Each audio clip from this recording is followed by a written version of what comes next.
Assalamualaikum warahmatullahi wabarakatuh, Bapak Ibu, teman-teman hebat semuanya. Sambil menunggu informasi kelulusan, kita simak penjelasan dari Menpan RB tentang penentuan kelulusan P3K tahun 2023. Seperti apa? Kita lihat bersama-sama, Bapak Ibu semuanya. Bapak Ibu semuanya, berita ini saya sampaikan dari jpnn.com pada tanggal 17 Desember tahun 2023. Baik, Bapak Ibu, teman-teman semuanya, sebelum saya lanjutkan, jangan lupa subscribe, like, dan apabila ada yang ingin disampaikan, silakan sampaikan di kolom komentar. Bapak Ibu, teman-teman semuanya, berita ini terkait dengan mekanisme kelulusan P3K tahun 2023. Kita tahu bahwa pengumuman P3K itu awalnya akan diumumkan dengan rentang tanggal 6 sampai tanggal 15 Desember. Kemudian kita tahu semuanya pengumuman ini akan disampaikan pada tanggal 22 Desember, Bapak Ibu semuanya. Jadi kita harap bersabar, dan jadi sambil menunggu informasi pengumuman dan kelulusan, kita simak penjelasan dari Menpan RB ini.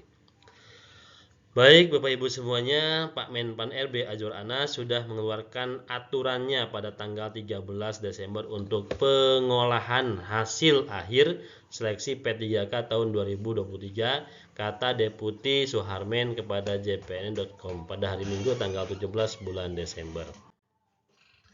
Menteri Anas dalam suratnya yang tertera ini, Bapak Ibu semuanya, tanggal 13 Desember menjelaskan, Kemenpan RB telah mengeluarkan teknis mekanisme pengolahan hasil akhir seleksi kompetensi teknis dan kesehatan.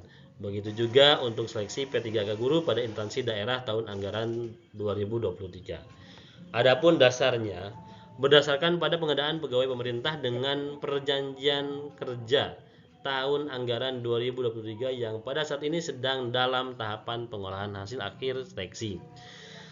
Juga menindaklanjuti surat Direktur Jenderal GTK Kemendikbudristek yang tertera ini, Bapak Ibu teman-teman semuanya, pada tanggal 5 Desember terkait dengan usulan mekanisme penempatan pelamar ASN P3KJF Guru tahun 2023.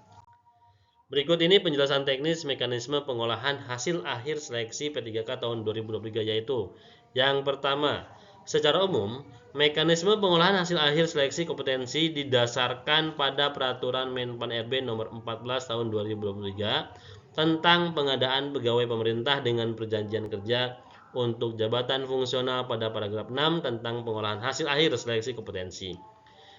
Mungkin teman-teman semuanya sudah membuka Permenpan RB nomor 14 ini. Kemudian di samping merujuk pada ketentuan teknis yang diatur dalam keputusan Menpan RB nomor 648 tahun 2023 tentang mekanisme seleksi pegawai pemerintah dengan perjanjian kerja untuk jabatan fungsional tahun 2023 dan keputusan Menpan RB nomor 649 tahun 2023 tentang mekanisme seleksi pegawai pemerintah dengan perjanjian kerja untuk jabatan fungsional guru pada instansi daerah tahun anggaran 2023. Jadi kita mengacunya kepada ini, teman-teman semua ya. Kemudian yang kedua adalah pengisian kebutuhan secara khusus. Kedua, pengisian kebutuhan khusus secara berurutan diberlakukan bagi yang pertama peserta X honor K2 yang berperingkat terbaik. Kemudian peserta tenaga non ASN yang berperingkat terbaik. Jadi teman-teman semuanya, ini adalah diambil dari peserta yang berperingkat terbaik ya. Kemudian yang ketiganya pengisian kebutuhan khusus bagi pelamar prioritas seleksi P3K guru pada instansi daerah secara berurutan diberlakukan bagi pelamar sebagai berikut. Jadi Bapak Ibu nanti secara penempatannya diprioritaskan dengan urutan seperti ini. Yang pertama K2 dulu, kemudian guru honor non ASN di sekolah negeri, guru non ASN di sekolah negeri, lulusan PPG, kemudian guru di sekolah swasta ya. Jadi urutannya seperti ini Bapak Ibu ya. Kemudian yang keempat, pengisian kebutuhan umum diberlakukan bagi peserta yang memenuhi nilai ambang batas dan berperingkat terbaik. Ini untuk kebutuhan umum. Kalau yang tadi kebutuhan yang khusus. Kemudian yang kelima, dalam hal masih terdapat kebutuhan khusus dan kebutuhan umum untuk pelamar penyandang disabilitas yang belum terpenuhi, maka kebutuhan tersebut dapat diisi dari pelamar peringkat terbaik masing-masing kategori kebutuhan khusus dan kebutuhan umum dengan jabatan dan kualifikasi pendidikan yang sama.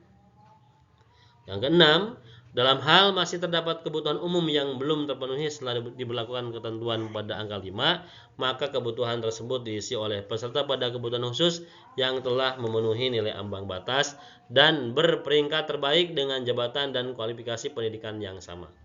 Kemudian yang ketujuh, selanjutnya bagi pelamar seleksi P3K guru yang melamar pada kebutuhan khusus maupun kebutuhan umum yang memiliki sertifikat pendidik linear dengan jabatan yang dilamar dan terdapat dalam pangkalan data Kemendikbudristek saat melamar kebutuhan jabatan fungsional guru mendapat nilai sebesar 100% dari nilai kumulatif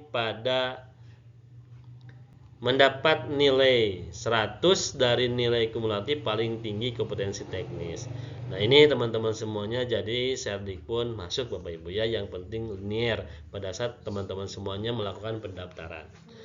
Ini dijadikan pedoman dalam pengolahan hasil seleksi kompetensi P3K tahun 2023. Ini mungkin teman-teman semuanya informasinya, jadi sambil menunggu pengumuman nanti teman-teman mengetahui dulu informasi ini supaya teman-teman lebih memahami lagi. Nah, inilah teman-teman informasi yang bisa saya sampaikan sambil menunggu pengumuman. Mudah-mudahan teman-teman semuanya sukses dan lulus P3K semuanya. Terima kasih. Assalamualaikum warahmatullahi wabarakatuh.